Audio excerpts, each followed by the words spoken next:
दोस्तों आपके लिए मैं ये वीडियो लेके आया हूँ। ये लाइव प्रैक्टिकल वीडियो है जो कि दिल्ली ट्रेनिंग की लास्ट डे है उसमें किया गया है। इसमें हमारे पास 35 मेंबर्स हैं जिन्होंने पार्टिसिपेट किया है इस ट्रेनिंग में, सेमिनार में। सो पहले आप सभी को दिखा दें। इधर हम लोग हैं, वहाँ पर भी हैं सब लोग। और ये खास यहाँ पर इसलिए खड़े हैं क्योंकि इसमें कुछ खास प्रैक्टिकल देखने के लिए मिलने वाला है। और कैमरा मैन शेयर होता है कि यहाँ भी दिखाया जो कि नॉर्मली तो मेरा वीडियो प्रेजेंटेशन से ही लास्ट दिन जाता है, लेकिन आज मैं प्रैक्टिकल दिखा रहा हूँ आपको। सो सबसे पहले हम स्टैंड बाई वोल्टेज से शुरू करते हैं। तो स्टैंड बाई वोल्ट जो है वो आपको यहाँ पर चेक करने मिलेगा 7501 नंबर के टेस्ट पॉइंट पे। और ऑन करने के बाद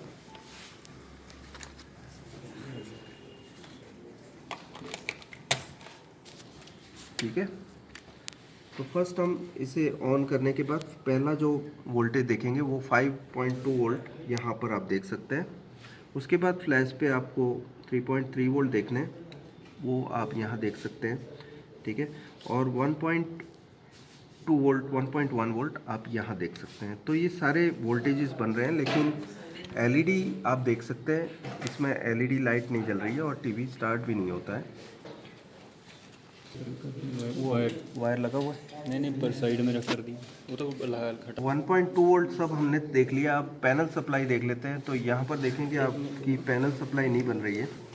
और इसमें क्या फॉल्ट है उसके लिए सबसे पहले हम ऑसिलोस्कोप से देख लेते हैं सिग्नल्स दिख रहे हैं कि नहीं।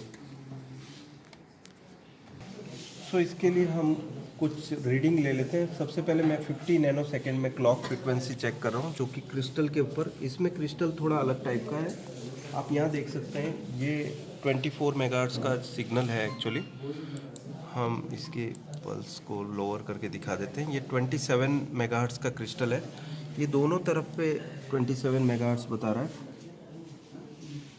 यहाँ पर भी और यहाँ पर भी। ठीक है, ये 27 मेगाहर्ट्ज़ ओके है। सो यहाँ पर क्रिस्टल की भी प्रॉब्लम नहीं है। फिर हम फ्लैश डेटा देख लेते हैं। फ्लैश की जो पिन नंबर 1 है उस पर चिप सिलेक्ट पिन आने, वोल्टेज आने, मतलब पल्स आने चाहिए। और एक और यहाँ पर 6 नंबर पे क्लॉक मिलना चाहिए। तो ये दोनों चीज़ अवेलेबल नहीं है, आप जैसे देख सकते हैं। सो अभी इसमें हमने फाइंड आउट कर लिया कि सबसे पहले 3.3 1.2 वोल्ट सब प्रेजेंट था। उसके बाद हमने क्लॉक देख लिया।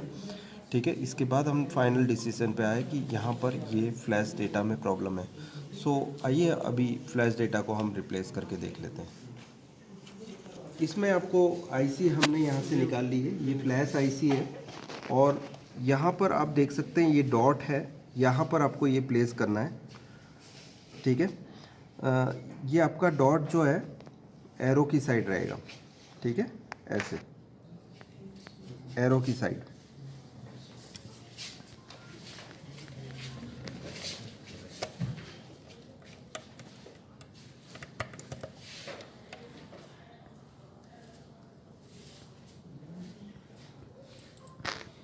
सबसे पहले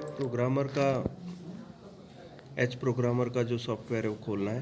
फिर बाद में सबसे पहला काम जैसे कि रीड एंड सेव ही होता है, लेकिन उससे पहले स्मार्ट आईडी में आपको नॉर फ्लैश सिलेक्ट करके 25 सीरीज सिलेक्ट करके इसको सिलेक्ट कर लेना है। उसके बाद फिर रीड करना है आपको। अब जैसे देख सकते हैं कि ये हम ओल्ड डेटा जो है इसके जो पैनासोनिक के इस मॉडल में था जो कि करप्ट हो चुका था, उसे हम ये कर रहे हैं। तो यहाँ पर मैं एक फ़ोल्डर बना के रखा है और हम इसे सेव कर देते हैं। ठीक है, फाइल हैज़ बीन सेव्ड बता रहा है। सो अभी हम न्यू फाइल राइट करते हैं, जो कि पैनासोनिक का मेरे पास दूसरा सॉफ्टवेयर पड़ा है। यहाँ पर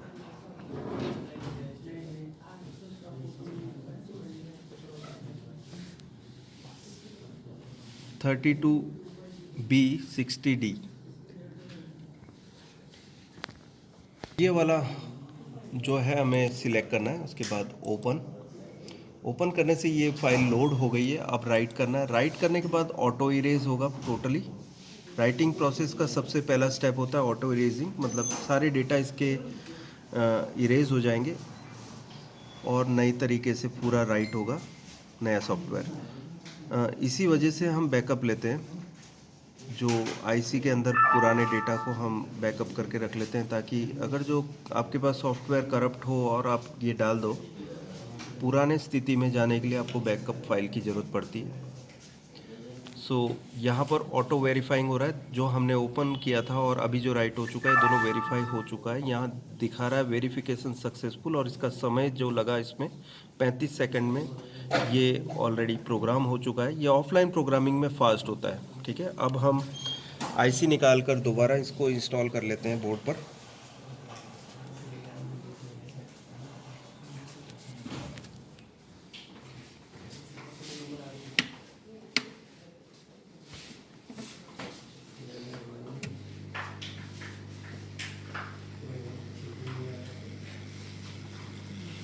बढ़ा दो।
जल्दी ग्लास, छोटा ग्लास।